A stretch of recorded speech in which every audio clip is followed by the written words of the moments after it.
नमस्कार, NB news देख रहे हैं आप। मैं हूं आपके साथ पल्लवी राजपूत और इस बुलेटिन में आप सभी का स्वागत है। केरल में बढ़ते कोविड-19 मामलों के बीच केरल के मुख्यमंत्री पिनराई विजयन ने कहा है कि 4 मई से उच्च सकारात्मक वाले जिलों में पूर्ण लॉकडाउन लगाया जा सकता है। COVID मामलों में वृद्धि से पता चलता है कि राज्य में स्थिति बदतर हो रही है। इस संदर्भ में सभी स्तरों पर हस्तक्षेप को मजबूत किया गया है।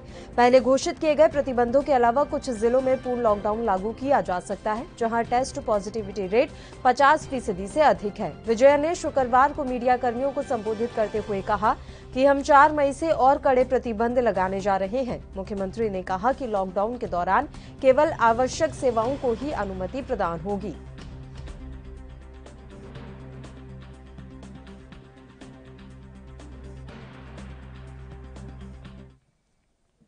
उधर केंद्र शासित प्रदेश जम्मू कश्मीर में कोरोना मामलों की बढ़ती संख्या को देखते हुए उपराज्यपाल ने 11 जिलों में पूर्ण लॉकडाउन लागू कर दिया है।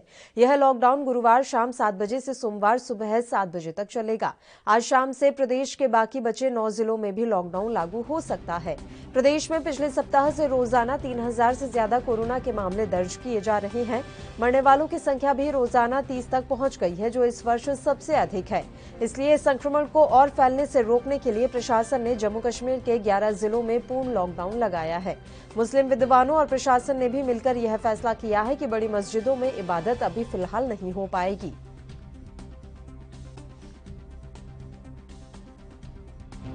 वो तो है। देखिए, मैं अभी डॉक्टर के पास गया था, मेरा अपॉइंटमेंट था डॉक्टर के पास, तो कुछ इमरजेंसी टेस्ट वगैरह कराने थे, तो मुझे प्रॉब्लम हो गई। लेकिन फिर भी ये केसेस बढ़ रहे और ये ज़्यादा क्रिटिकल होता जा रहा है जो कोविड है, तो इस पे भी लोगों को भी सोचना चाहिए, आपस में दूरी बनाए रखे और खुद ही अगर सोसाइटी जो ख्याल रखे अपना, तो गवर्नमेंट पे भी ज़्यादा जिम्मेदारी नहीं बनती। और गवर्नमेंट की भी ये जिम्मेदारी है कि अगर ये लॉकडाउन मुझे लगता है 1 मंथ पहले हुआ होता, या जो टूरिस्ट्स वगैरह यहाँ पे आए थे या जो बाहर के लोग अभी देखिए, मैंने कल देखा कुलगाम में 2-3 दिन पहले कुलगाम में जो केसेस आए थे, ज़्यादा बाहर के लोग थे, क्योंकि कुलगाम से एंट्री हो रही है वैली में, तो ज़्यादा बाहर के लोग हैं। अगर उनमें भी जो टेस्टिंग वगैरह वहाँ पे हो जाए अच्छी तरह से, तो वो भी बेहतर रहता है। दोनों, जो गवर्नमेंट और सोसाइटी, दोनों पे भी तो जिम्मेदारी आयद होती है कि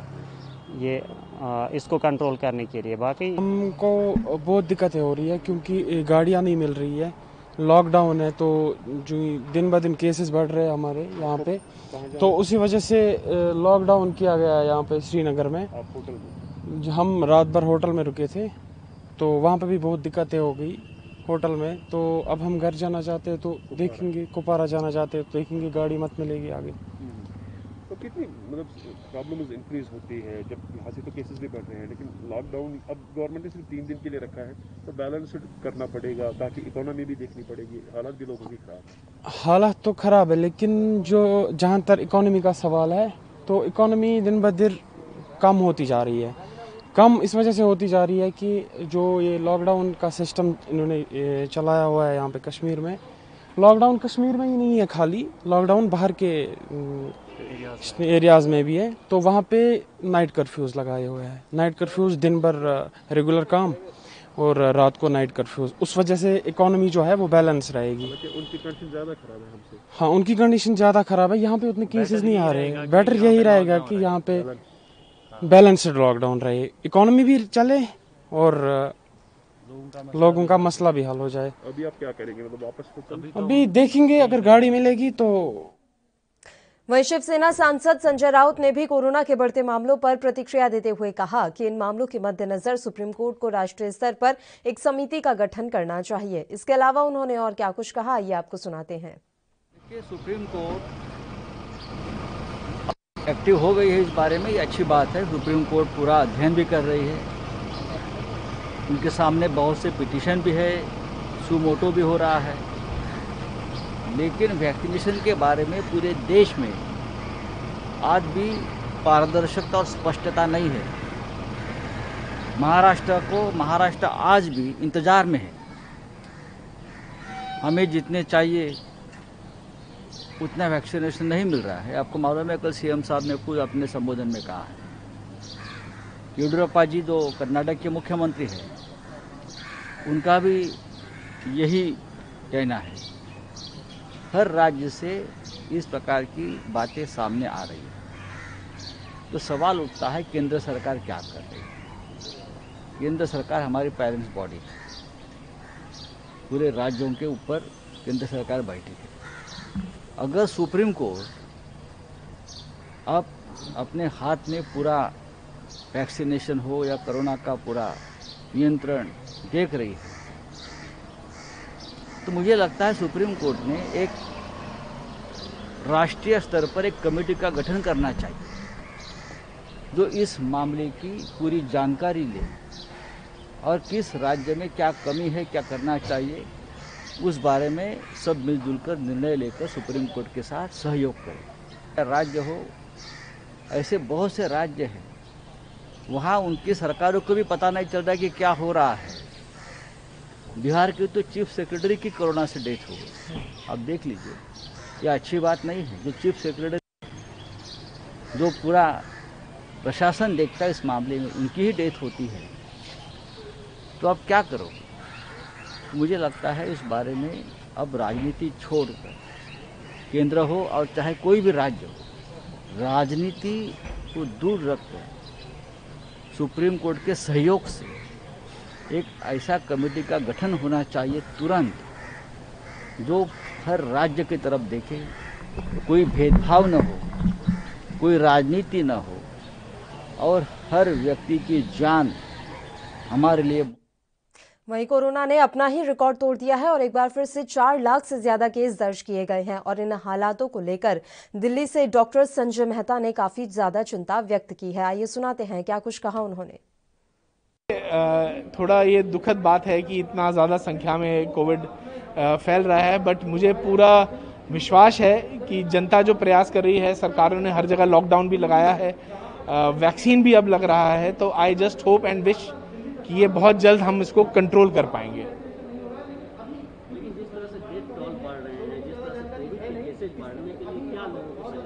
देखिए जी, एक ही इसका, जैसे मैंने पहले भी आपको बताया, इसका 2 ही इलाज हैं।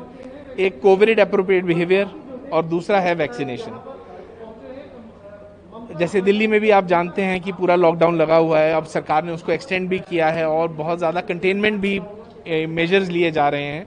सो आई जस्ट होप आने वाले दिनों में ये संख्या कम हो और मरीज कम बीमार होकर हॉस्पिटल्स पहुँचें। एंड आई एम श्योर कि ये जो भी एफर्ट्स हो रहे हैं जनता की तरफ से, सरकार की तरफ से, चाहे वो गवर्नमेंट हॉस्पिटल्स हैं या प्राइवेट हॉस्पिटल्स हैं, everything will bear fruit and good results. देश में कोरोना से सबसे ज्यादा प्रभावित महाराष्ट्र को 1 मई के नए चरण के लिए शुक्रवार को 3 लाख कोरोना वैक्सीन दी गई है। सीएम उद्धव ठाकरे ने ऐलान किया कि 18 से 44 आयु वर्ग में सभी को टीकाकरण किया जाएगा, लेकिन यह अभियान वैक्सीन की उपलब्धता के हिसाब से आगे बढ़ेगा। इस बीच पुणे, मुंबई और ठाणे जिलों में वैक्सीन की 20,000 डोज यानी सबसे बड़ा हिस्सा मिला। वहीं बाकी जिलों में 3,000 से 10,000 डोज नए चरण की शुरुआत के लिए दी गई। इसी कड़ी में आज पुणे के कमला नेहरू हॉस्पिटल स्थानीय युवा टीकाकरण के लिए पहुंचे, जहां उन्हें टीके के लिए काफी इंतजार भी करना पड़ा।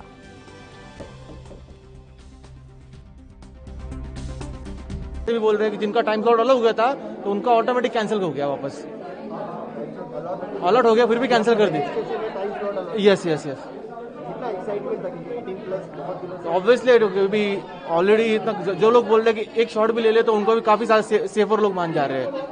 सेब बहुत सारी सेब मिल सकती है, तो हम लोग आ गए, सुबह आ गए थे यहाँ पे। तो यहाँ पे कुछ समझ में नहीं आ रहा क्या हो रहा है। इफ इन केस ये बोल दे कि अभी आपका नहीं हो पाएगा तो हम चले भी जाते हैं यहाँ से, वो पे कि मिल जाएगी। मेरा नाम तुषार जैन। 7 बजे से आया हुआ, टाइम स्लॉट नहीं मिला है, रजिस्ट्रेशन हुआ था मेरा। नहीं हुआ टाइम स्लॉट, किसको भी नहीं मिला है। 1-2 जन बोल रहे हैं कि हमको मिला था लेकिन ऑटोमेटिक कैंसिल हुआ है। हाँ, एक्सपेरिमेंट तो है ना, वैक्सीन लगेगी, इसके लिए 7 बजे से आके बैठे हुए इधर लाइन में। फर्स्ट नंबर हमारा ही है। बस एक छोटे से ब्रेक के लिए बुलेटिन में रुक रहे हैं, फौरन हाजिर होंगे।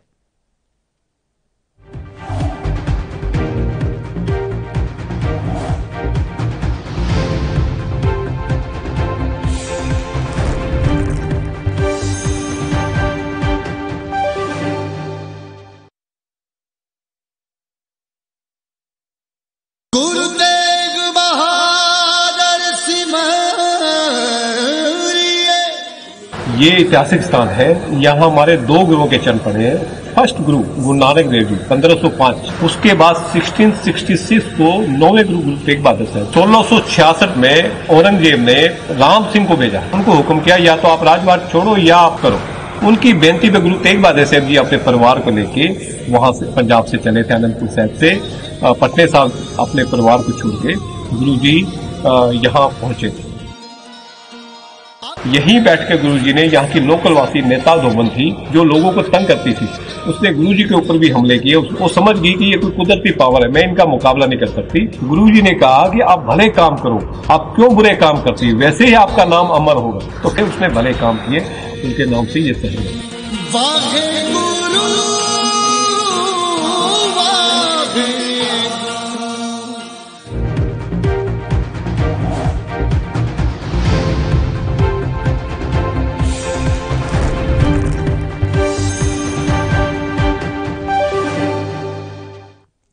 ब्रेक के बाद एक बार फिर से आप सभी का स्वागत है। 1 मई से वैक्सीनेशन का तीसरा चरण शुरू हो गया है और इस खबर पर तमाम जानकारी देने के लिए मुंबई से हमारे संवाददाता मुरारी सिंह इस समय लाइव जुड़ गए हैं। वहीं दिल्ली से हमारे संवाददाता राजीव तिवारी इस समय फोन लाइन पर जुड़े हुए हैं।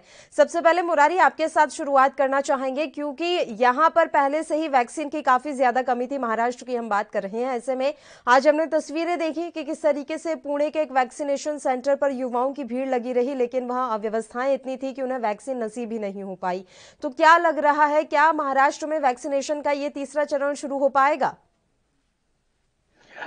देखिए पल्लवी, ये तो कह पाना मुश्किल है, लेकिन जिस तरीके की तस्वीरें आज महाराष्ट्र के पुणे से देखने के लिए मिली, मुंबई के बीकेसी की बात करें या फिर जो 5 जगहों पर टीकाकरण चल रहा है, लोगों की भीड़ इस तरह वहां पर पहुंची है कि जितना लोग कोरोना का नहीं होंगे उससे ज्यादा बीमारी फैला देंगे। जिस तरीके से सैकड़ों की संख्या में लोग इकट्ठा हो रहे हैं, रजिस्ट्रेशन कराने के बाद सीधा वैक्सीनेशन सेंटर पर पहुंच रहे हैं। जबकि महाराष्ट्र सरकार और मनपा द्वारा जो गाइडलाइन जारी की गई है उसमें साफ तौर पर कहा गया है कि आप अपना रजिस्ट्रेशन कराइए और आपके मोबाइल फोन पर एक मैसेज आएगा और वो मैसेज आपको बताएगा कि किस बूथ पर आपको इंजेक्शन लेना है और किस इलाके में आपको इंजेक्शन के लिए जाना है। लेकिन यहाँ लोगों ने जिस तरीके से रजिस्ट्रेशन किया और उसके बाद आपको इंजेक्शन बूथ पर जिस तरीके से भीड़ इकट्ठा हुई, वहाँ पर वैक्सीनेशन की कमी थी, स्टाफ की कमी थी और बड़ी संख्या में लोग पहुंचे। तो समय रहते पुलिस जो है घटनास्थल पर पहुंची और किसी तरीके से हालात को नियंत्रण में लाई। जी पल्लवी। बिल्कुल राजीव, दिल्ली की बात करें तो यहाँ अभी वैक्सीनेशन के तीसरे चरण को लेकर क्या अपडेट है? देखिए बिल्कुल कहीं इस तरीके से लगातार जो कोरोना वैक्सीन को लेकर अभी भी सरकारें कहीं ना कहीं असमंजस में है, क्योंकि जिस तरीके से सरकार ने कहा था कि केंद्र सरकार उनको मुहल्ला वैक्सीन कराए, मगर जिस तरीके से वैक्सीन की खत्म होने पर जिस तरीके से अरविंद केजरीवाल ने हाथ खड़े कर दिए कि 1 मई से जो वैक्सीनेशन का काम है, यानी कि 18 साल के जो ऊपर के लोग हैं उनको वैक्सीनेशन का जो टीका देकर हम देना था वो कहीं ना कहीं अभी रुका हुआ है। क्योंकि जिस तरीके से कहा कि दिल्ली सरकार ने कि अभी 2 दिनों बाद भी टीकाकरण आ, जैसे ही दिल्ली सरकार के पास वैक्सीन पहुंचेगी और वैसे ही टीकाकरण स्टार्ट किया जाएगा। मगर अभी कहीं ना कहीं ये जरूर कहा जाए जिन लोगों ने रजिस्ट्रेशन किया गया है या करवा लिया है वो कहीं ना कहीं अस्पतालों के अंदर भीड़ इकट्ठी ना करें, क्योंकि अभी वायरस का खतरा है। और जैसे ही जानकारी मिल पाएगी, क्योंकि वैक्सीन उनके पास आ चुकी है, तो वैसे ही वो साइड पे ऐप्स पे जानकारी देंगे और लगातार उसको कोशिश की जाएगी। मगर अभी तक कहीं ना कहीं केंद्र सरकार और राज्य सरकार के बीच में जो तालमेल मिलना चाहिए था वो अभी तक नहीं मिल रहा है, जिसकी वजह से अभी तक कहीं ना कहीं दिल्ली की जो जनता है वो परेशान होती नजर आ रही है। जी बिल्कुल, दिल्ली की जनता काफी परेशान है क्योंकि राज्य सरकार और केंद्र के बीच में तालमेल की काफी कमी देखने को मिल रही है। मुरारी, यही तालमेल की कमी महाराष्ट्र सरकार के साथ भी साफ तौर पर नजर आ रही है, तो दिक्कतें काफी यहाँ पर हो रही हैं। बात अगर ऑक्सीजन की उपलब्धता को लेकर कर ले तो क्या अभी ये स्थिति वहां पर सुधर पाई है? और देशों से जिस तरह की तस्वीरें सामने आ रही हैं, मुंबई की तस्वीरें क्या कहती हैं? पल्लवी, अगर मुंबई की तस्वीरों की बात करें तो अब इलाके में जिस तरीके की अफरा तफरी मची है उसे लेकर ये कहना गलत नहीं होगा कि हालात काफी डरावने हो चुके हैं। कहीं कोई ऑक्सीजन के लिए कतार में खड़ा है तो कहीं कोई इंजेक्शन के लिए किसी के पास सिफारिश लगा रहा है। लगातार संक्रमण मरीजों की संख्या और मरने वालों का आंकड़ा महाराष्ट्र सरकार के लिए मुसीबत बना हुआ है। और इसी बीच जो ऑक्सीजन की कमी है, सरकारी अस्पताल से लेकर प्राइवेट अस्पतालों में भी अब ऑक्सीजन की कमी देखी जा रही है। यहाँ तक कि जिनके रिलेटिव अस्पताल में एडमिट है उनके परिजनों को ऑक्सीजन लाने के लिए अस्पताल की तरफ से कहा जा रहा है। तो स्थिति इस तरह खराब हो चुकी है जिसे सुधार पाना काफी मुश्किल है। संक्रमण इतनी तेजी से फैल रहा है। स्लम के इलाके में बात करें तो अब सबसे ज्यादा अपनी पकड़ बना चुकी है। मुंबई के कई ऐसे इलाके हैं जो 24 घंटे के अंदर संवेदनशील घोषित हो रहे हैं और लगभग 1000 से ज्यादा ऐसी सोसाइटियां हैं जहां पर मुंबई पुलिस सीसीटीवी कैमरे से नजर रख रही है। जी पल्लवी। बिल्कुल, और आज शिवसेना सांसद संजय राउत ने एक बड़ी बात कही है। उन्होंने कहा कि सुप्रीम कोर्ट को एक राष्ट्रीय समिति गठित कर देनी चाहिए जो कि निगरानी रखे। क्या हो जाएगा अगर इस तरह की समितियां भी गठित हो जाएंगी, क्योंकि जो अव्यवस्थाएं हैं वो पहले से फैल रही हैं। मुरारी, ये बात तो साफ है कि महाराष्ट्र सरकार ने भी समय रहते ध्यान नहीं दिया। अब भले ही यहाँ पर ध्यान दिया जा रहा हो, लेकिन समय पर जो तैयारियां की जानी चाहिए थी वो कहीं ना कहीं उद्धव सरकार की तरफ से नहीं की गई। मुरारी। जी पल्लवी, ये कहना गलत नहीं होगा। जिस तरीके से संजय राउत का बयान आया और उन्होंने केंद्र सरकार पर टिकरा फोड़ते हुए सुप्रीम कोर्ट को एक नई कमेटी की गठन करने की एक जो सलाह दिए हैं, अगर ये सलाह खुद महाराष्ट्र सरकार में उन स्वास्थ्य मंत्री, मुख्यमंत्री और कैबिनेट मंत्रियों को संजय राउत ने दिया होता तो शायद ये स्थिति यहाँ देखने के लिए नहीं होती। मुंबई के अंदर जो जम्मू कोविड सेंटर बनाए गए थे उन्हें समय से पहले ही खत्म कर दिए गए। जहाँ ऑक्सीजन की कमी थी वहाँ ऑक्सीजन लाने के बजाय राजनीति चल रही थी और जिसका खामियाजा आज साफ तौर पर भुगतना पड़ रहा है।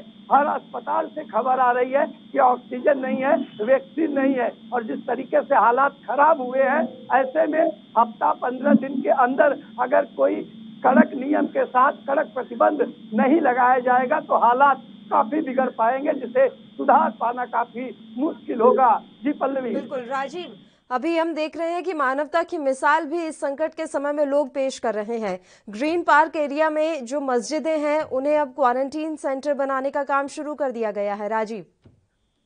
बिल्कुल सही कहा आपने। यहाँ पर बात करें मानवता की तो बिल्कुल मानवता दिखाई जा रही है। यहाँ तक कि लोग बात एक दूसरे को सहयोग करते हुए नजर आ रहे, चाहे वो किसी भी धर्म का हो, चाहे मुस्लिम धर्म का हो या सिख धर्म का हो, लगातार जनता की सेवा की जा रही है। यहाँ तक कि कोरोना मरीजों के जो परिजन जो बाहर बैठे हुए हैं, अस्पतालों के बाहर बैठे हुए हैं, उन तक तो क्या कहते खाना भी खिलाया जा रहा है। यहाँ तक कि गुरुद्वारा बंगला साहब से दुनिया भर का लंगर आ रहा है जो लोगों की सहायता कर रहा है। यहाँ तक कि ये भी कहा जा रहा है कि अगर किसी के पास पैसे नहीं है तो वो पैसे भी कहीं ना कहीं संस्थाओं से ले सकते हैं और भी सुविधाएं, चाहे वो ऑक्सीजन की हो या फिर दवाइयों की हो, इस तरीके की सुविधाएं भी कहीं ना कहीं जनता अपने मानवता के तौर पर कर रही है। मगर ये भी चीज अगर सरकारें करती तो कहीं ना कहीं काफी बड़ा कदम होता और कहीं ना कहीं इतनी बड़ी परिस्थिति नहीं खड़ी होती। क्योंकि आज के जो आंकड़े हैं, यानी कि दिल्ली के अंदर के जो 24 घंटे के आंकड़े हैं वो भी कहीं ना कहीं चौंकाने वाले, क्योंकि लगभग 27,000 से ज्यादा के आंकड़े आ चुके हैं और पूरे देश के अंदर लगभग 4 लाख से ज्यादा के आंकड़े हैं। मगर कहीं ना कहीं सरकारें अभी भी सिर्फ राजनीति कर रही है, इसके अलावा कुछ नहीं कर रही। क्योंकि दिल्ली की बात करें तो दिल्ली की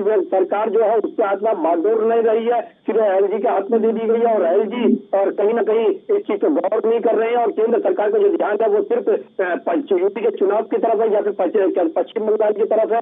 वो सिर्फ अपना राजनीतिक कैरियर देख रहे हैं, मगर कहीं ना कहीं जनता के बारे में कोई भी नहीं सोच रहा। क्योंकि अस्पतालों के अंदर ऑक्सीजन कमी है, बेडों की कमी है, दवाइयों की कमी है और वो चीज कहीं ना कहीं दिल्ली केंद्र सरकार को मुहैया करानी चाहिए थी। मगर अभी भी स्थिति बिल्कुल डरावनी है। और बात करें जिस तरीके से कालाबाजारी भी जमकर की जा रही है, लगातार की जा रही है। यहाँ तक की कहते बेडों की कमी भी जो कम दिख रही है वो भी, इसमें भी कालाबाजारी की जा रही है। ऑक्सीजन को लेकर भी कालाबाजारी की जा रही है। यहाँ तक की जो वैक्सीनेशन की जो टीकाकरण है उसको भी लेकर कालाबाजारी की जा रही है। मगर जिस तरीके से दिल्ली पुलिस कोशिश कर रही है, मगर अगर केंद्र सरकार और राज्य सरकारें भी इस तरीके की कोशिश करें तो कहीं ना कहीं जनता को राहत मिल सकती है। मगर अभी भी जनता को राहत मिलती नजर नहीं आ रही है और कहीं ना कहीं जिस तरीके से दिल्ली सरकार ने कहा है, हम ये भी देख पा रहे हैं राजीव कि दिल्ली हाईकोर्ट की तरफ से केजरीवाल को लगातार फटकार लगाई जा रही है। चूंकि अब एलजी सरकार से भी ऊपर बिठा दिए गए हैं, तो क्या उम्मीद की जा सकती है कि आने वाले दिनों में हालात सुधर जाएंगे? दिल्ली हाईकोर्ट की फटकार का कोई असर नजर आ जाएगा? राजीव। जिस तरीके से बात करें दिल्ली हाईकोर्ट की या सुप्रीम कोर्ट की, क्योंकि दोनों ही सरकार यानी केंद्र सरकार और दिल्ली सरकार दोनों को फटकार लग चुकी है और एक बार नहीं दो तीन बार फटकार लग चुकी है, मगर अभी भी दोनों ही सरकारें ना तो सबक ले रही है। मगर जिस तरीके से दिल्ली सरकार की जो बागडोर है वो एलजी के हाथ में दे दी गई है, तो दिल्ली सरकार का अपना पल्ला बचाने का बिल्कुल साफ बन चुका है, क्योंकि वो सीधे सीधे कहेंगे अब कि एलजी के हाथ में हमारे हाथ में कुछ भी नहीं है, हम दिल्ली की जनता के लिए कुछ भी नहीं कर सकते। मगर बात करें जिस तरीके से एलजी की या फिर केंद्र सरकार की, तो कहीं ना कहीं बड़ा कदम होना चाहिए था, मगर अभी भी कहीं ना कहीं राजनीति देखने को मिल रही है, क्योंकि जिस तरीके से आरोप प्रत्यारोप चल रहे हैं उससे साफ जाहिर है जनता के दिल्ली की जनता के बारे में नहीं सोचा जा रहा है, सिर्फ अपनी राजनीति करी जा रही है। मगर ये राजनीति इस समय नहीं होनी चाहिए थी। ये चीज तो केंद्र सरकार जैसे हाई कोर्ट ने और सुप्रीम कोर्ट ने भी बोल दिया है कि ये समय राजनीति का नहीं है। आप लोग चुनाव आयोग से भी कई बार शिकायत कर जा चुकी है, मगर अभी तक कहीं ना कहीं केंद्र सरकार का ध्यान बिल्कुल जनता की तरफ नहीं है, सिर्फ सत्ता हासिल करने की तरफ है। जी बिल्कुल, आप दोनों ही का मैं शुक्रिया अदा करना चाहूंगी तमाम जानकारी देने के लिए। आप हमारे साथ जुड़े तो आपको बता दें कि 1 मई से कोरोना वैक्सीनेशन का तीसरा चरण शुरू हो गया है। हालांकि कई राज्य सरकारें हाथ खड़े कर चुकी हैं क्योंकि उनके पास वैक्सीन की उपलब्धता नहीं है। देखने वाली बात रहेगी कि किस तरीके से ये वाला चरण सुचारू रूप से चल पाएगा। इसी के साथ इस बुलेटिन में फिलहाल के लिए इतना ही। नमस्कार।